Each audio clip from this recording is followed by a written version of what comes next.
Hi, I'm James and welcome to another review.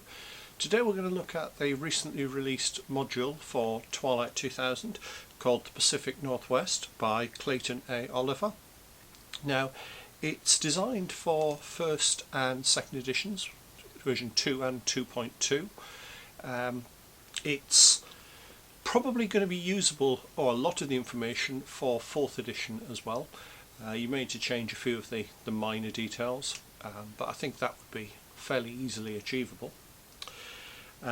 It's written very much in the style of the official GDW modules from years ago, with very nice background flavour text. Some of that is brilliantly written, and I thought was actually more like reading a professional novelist's bits. Just nice little touches with them. It's worth saying it's a lot bigger than the old modules. It's 120 pages long, which is one of the benefits of things being published in PDF. You can make them as long as you want, but there's an awful lot of information in here. I've said it's really aimed at versions 1 and 2. It's worth saying that the vehicle statistics are for version 2 or 2.2. They've got the details for that. So what does it contain? Well, it looks at the Pacific Northwest, looks at the geography, the climate and the history leading up to the war. Now, I'm not American. I don't really understand the geography on it, and it does highlight possibly the slight issue with the module in that there are no maps. Now, I appreciate that being a fan-based item, it's going to struggle finding royalty-free maps, but I did struggle trying to get my head round what it covered, what related to where. But that's mainly because I'm British. American readers will probably actually go, oh yeah, it makes perfect sense.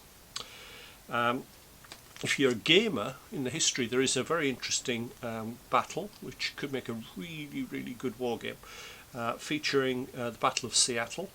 Now you've got the regular American troops, or what have become regular American troops, the 47th Infantry Division. Bear in mind, regular in Twilight 2000 terms is somewhat different to what you would think of pre-war. You've got newly raised units like the brand new 104th Infantry, with no degree of experience, newly raised with light kit, and you've also got local militias all squaring off against the Soviets. Now that would make a really nice campaign game. Even features chemical weapons if you want to go that far. So I quite like that one. The whole area itself is really split into 3 main forces, all of which are competing against each other. You've got the 47th Infantry Division, which is sort of now under the American military command. It previously not changed sides, but it was independent for a bit. There's a nice bit of background on that.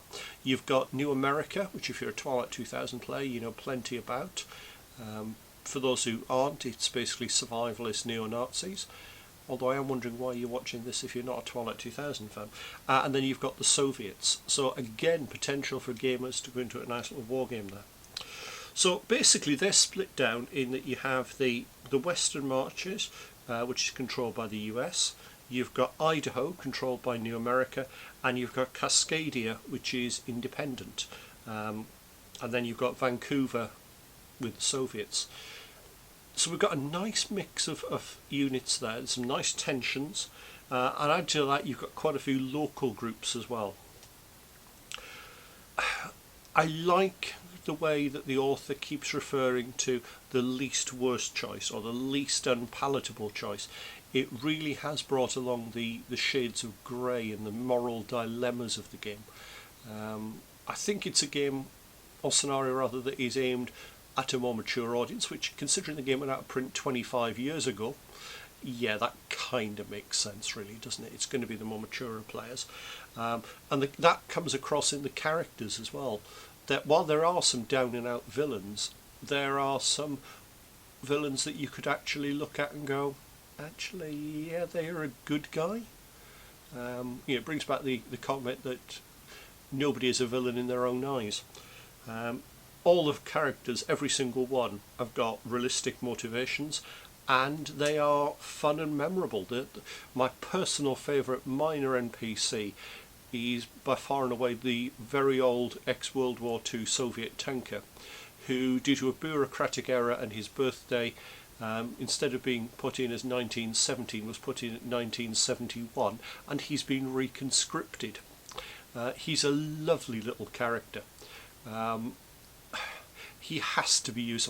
I'm probably never going to run a campaign in this area, but that character is being lifted. All I will say for you there, Clayton, was that was a work of genius. That is a brilliantly written character, and I can just see the characters drinking with him, talking about the Great Patriotic War. He's going to be brilliant to run. I can't wait to use him. Now, New America. If you know a lot about these from the background, they don't repeat that information, which is good. It assumes knowledge of various things that they do, like who Carl Hughes is and what his plans are. Now, interestingly, they are actually winning in this area due to a very clever and different strategy. It's a very different demographic base, which does change considerably how they've gone about things. The one thing I like, it's the first time we've really got really good detail on New America. There's lots of detail on how they kit it out and how they dress, which was really nice to see. I've always tended to use American figures for them, but these tend to be armed with FN FALs, and there's a bit of background as to how they've acquired them. And due to a shortage of helmets and body armour, they usually wear bush hats. So this is time to probably break out my Peter Pig figures. There's a lot of good figures in their Australian range, in the Vietnam pack, and also in the professionals in their AK-47 series, including Horsed Cavalry. You can see my review of their figures elsewhere. I'll put a link up in the top. Now, they are absolutely perfect for New America. They actually fit the description perfectly. It's almost as if he's seen the range and gone, "Oh, let's actually make some figures. Let's make some units that actually match these figures." So, gamers, really useful little touch. Throughout, there are loads of adventure hooks, absolutely loads. The authors basically left a lot to the referee to detail, to expand on. It's not intended as this is an absolute, but more I like that bit, I'll use that. My personal favourite example is you have a small unit of North Koreans working with the Russians, and it just uses that almost as a throwaway, but then you get a little bit more detail on them. For some reason, they all also, in addition to their own uniforms, have a set of Japanese uniforms, and there were some crates removed when they arrived after a discussion with the Soviet commander. Doesn't tell you any more than that. Now that's an adventure hook that I think most people are going to expand on. And I've got no doubt that'll be used. It's worth noting as well that this does actually tie in with a couple of previously published adventures from Challenge magazine, and it follows on from them. Now, each of the areas I mentioned earlier, they've basically broken down into an overall picture of it. What encounter types you're likely to find there. So when you're rolling on the encounter, which table do you use if you're playing 2nd edition? What military they've got, nicely detailed, enough for you to put together a small wargaming force for, and also details of their leaders, complete with all the usual personalities. The only thing missing compared to the old GDW ones are the classic Liz Danforth illustrations of the various people. Okay, that's not exactly a big downer. It just would have been nice to have an idea what they look like, although the descriptions are pretty good. I could clearly picture them. So there's a really big section as well on the Milgov's Operation Egret, which is rail operations, and it gives a lot of detail as to how that's being implemented. It really came across to me as this is proof of the old saying, Europe is an area defined by history. America is a land defined by geography, and I think that applies so well here. It looks at Milgov's attempts to try and get transportation using railways going. It talks also about how you're actually going to get there. Always a useful thing to have in the game. It suggests two main ways to get there, because in all fairness this isn't a natural start point for characters. It doesn't tie into any other module specifically. It does pick up a few bits and pieces. It suggests possibly starting there. That would work really well, and it does give a few examples of ways you could get there. It talks about getting there. Perhaps the characters have got family from the area, and they've come back from Europe in Operation Omega. So it talks about how they're going to get there, what time they're going to get there, and particularly the geography of getting there because of the weather conditions. It also looks at possibly coming back from Korea, which was a possibility. So there are a few little suggestions. For version 2.2, the authors put in a few new career paths. You've got two civilian ones, civil defence, which I quite like. That does work out quite nicely, and also a survivalist one, which does fit the area really nicely. I think that would work nicely for homegrown characters. Military wise, there's a couple of new ones. We've got the combat search and rescue. Okay, yeah, it's not something we've seen before. I think that ties in. Military police, which, yeah, again, that ties in. There's quite a few references to military police in the background to Twilight 2000, so that does work. And you've also got basically brown water navy, the sort of small boat operations, which also includes things like the police and so on. Yeah, that's a useful one. And you've also got the Coast Guard, which played a fairly big part in Milgov's operations. So yeah, again, that's pretty appropriate. There's a section then on weather, which was updated from an old challenge article. I had a good look at the medical rules, since I actually teach first aid, and I actually thought that the rules they put in for hypothermia, frostbite and snow blindness are really well thought out, really well put together. They integrate well with the original rules, and they're simple, which is always a problem. I always find that it's easy to expand on rules, and simplicity is what you're really going for.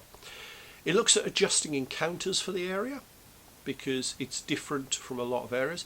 It is worth noting that this is about 4.5 times the size of Poland, I think the author says. So you're talking a big area. And again, I refer you back to the comment about Europe and America's big difference. A fair bit on trade and commerce, what goods are available, and there are some quite big modifications from the original list, which works nicely. They're simple. They're just basically, Russian goods, one level scarcer, and so on. It's quick, it's simple. There's about 1.5 pages of equipment additions, some of which we've seen before in the Challenge magazine article on the weather, but repeated here does make sense. They are predominantly survivalist type items, as in things like thermal fatigues, winter oversuits, a ghillie suit, little things like that. But they are quite nice there. Vehicles, then we've got a new chart for players in the area, rather than using the standard.